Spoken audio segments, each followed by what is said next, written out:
Okay, welcome back again.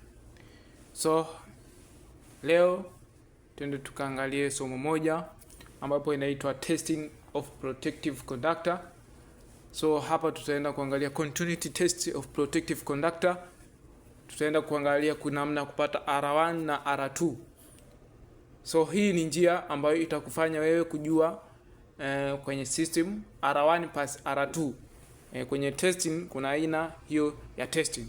So hii ni 3 phase distribution board na hizi ndio protection. Hapa kuna MCB, kuna RCBO, kuna fuse, kuna SPD.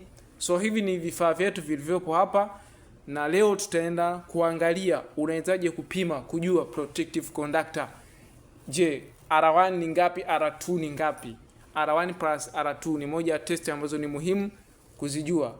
So hii ni distribution board. Mdau hamna umeme, mdau hauna umeme, lakini tutaenda kutest. So welcome back again. Share, comment, like. Twende sawa katika somo hili. Hakikisha una share, una comment na kulike. Mdau wangu wa umeme, twende tukapate somo hili muhimu sana baada ya kufanya